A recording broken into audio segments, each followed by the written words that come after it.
Hello and welcome. Thank you for tuning in. My name is Coach Pav, and today I'm going to be discussing something which has become a little bit taboo. We don't often discuss, and that is what I like to call Performance Induced Stupidity Syndrome.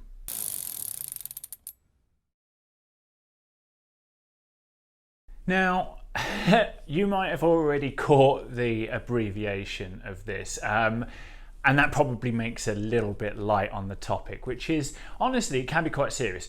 And what I want you to do right now is think about a time where you have trained really hard, or you've done, a really hard chain gang, a race, even a long Gran Fondo, anything like that. Maybe it's a part of that, maybe it's the end of an interval up a hill. How are you thinking in that moment? You're probably thinking, wow, I wasn't thinking. I was, pretty primal in that moment. I don't know what I would have said if someone had approached me, and I was probably making really bad decisions. And that is the point I'm trying to make here. When we are tired, we tend to make really bad decisions. In the long term, does exercise, does cycling training make you stupid? No, absolutely not. We know scientifically that exercise actually improves your ability to think. However, in that acute situation where you've just gone up a 20% climb and you're about to hack up a lung, you know what you're going to do? You're going to make a bad decision. So in this incredibly short video, I am going to go through some real good ways, some top tips in order to first understand that this is going to happen, and then how to avoid making a bad decision. So if you want to know a bit more about the science and the relationship and how I came up with this, I'm not going to talk through it right now because it's going to make super boring content, or video content anyway.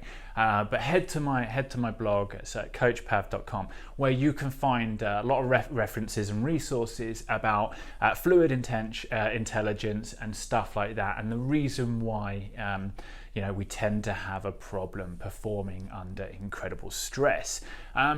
But I'm just going to focus on a few of the areas in which you're going to be able to potentially save your race, whether that is a time trial, a road race, a crit, a Gran Fondo, or even an ultra endurance event such as Race Across America. Now, here's the thing. It's not about preventing this. You're not really going to be able to prevent this. Prevention would look like backing off that intensity or that load, that stress, to the point at which you're not experiencing it. So we're talking about what we can do in order to not make bad decisions. Now, number one for me is just how, for athletes tend to make mistakes, especially on something like a time trial, is not having your computer, your Garmin, your Wahoo, whatever it is you're using, set up correctly. Now, if you're really pushing the watts and you really are trying to get to a PB or qualify for something, you might be looking for the crucial data at the end, and that might be something which you need to flip between screens. Now, that is a dumb thing to do because you're going to have to start thinking. You definitely don't want to be calculating in your head. If you're doing something like a 12-hour and you're trying to calculate how fast you're going in order to set a PB or whatever it is, maybe you've got stuff like that going on, you just set up your computer in front of you with all the information you need.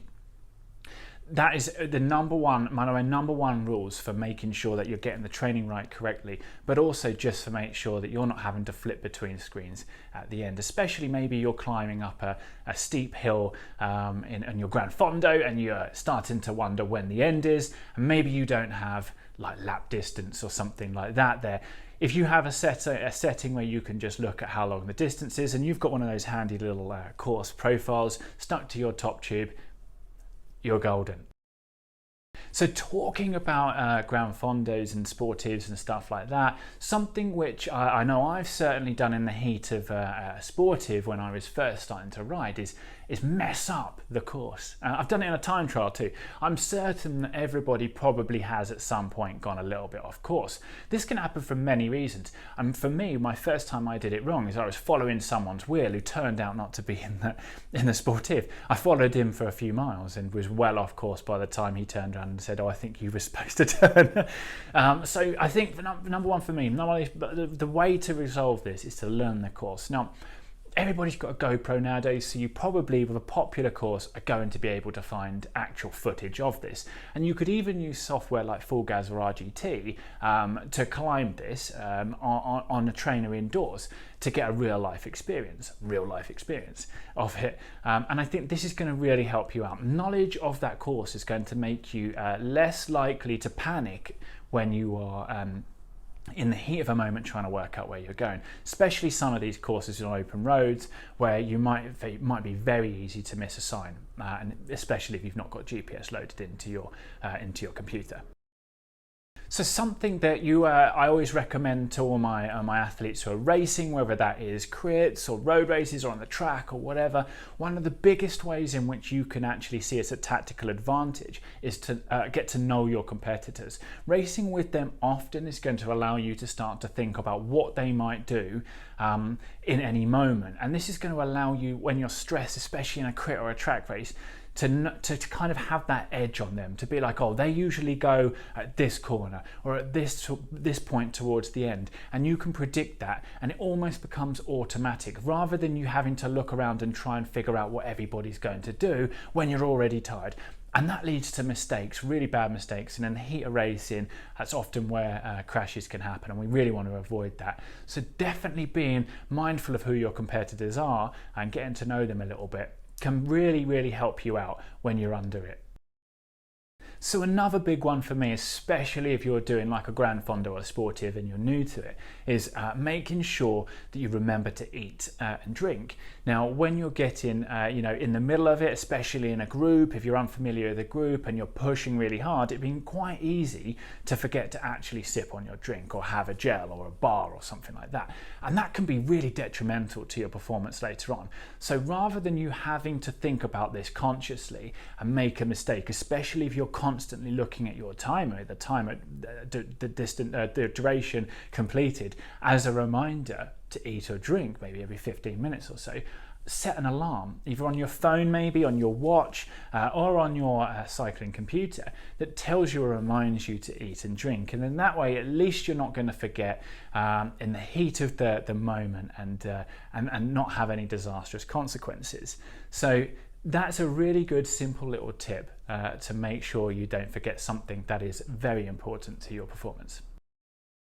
Now, lastly, this is something which probably only applies to those who are doing ultra endurance events, multi-day stuff, especially these big supported events like Race Across America, is hire yourself or get yourself a race director, a team leader, a crew chief, or whoever it is.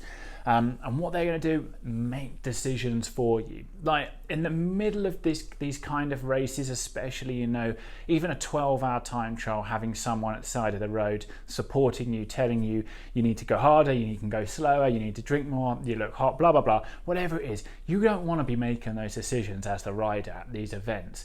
If you can have someone there that knows you really well, knows when you need to get off the road and have a little rest, knows when you just need to get on the bike and go, knows when to tell you to go or to give you a hug while you're crying, anything, this is going to be really important. Now, it can be quite daunting asking someone to do this, especially for something that is multi-day, that might be a week or even longer. So the best way to do it might be to approach your riding buddies and do a trade where you will promise them that you'll do it for them in the future. And then that way, at least you're giving back what you're going to receive.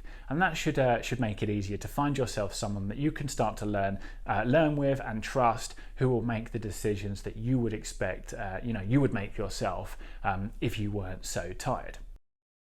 And that's it. It's a super simple, quick look at PIS, Performance Induced Stupidity Syndrome, which we all suffer from when we're suffering. And I think, like I said, if you do want some more resources, some science behind this, head to my blog on my website, coachpav.com, and if you've got some questions, reach out, or if you've got some examples, some anecdotal information about when you've made a bad decision in the stress of an event, leave it in the comments, because I'd love to hear from you. I'd love to hear what these are, and hopefully they're not as bad as going wrong on a time trial course or a Sportive or something like that. So thank you for tuning in. Thank you for watching. My name is Coach Pav. Have an awesome day.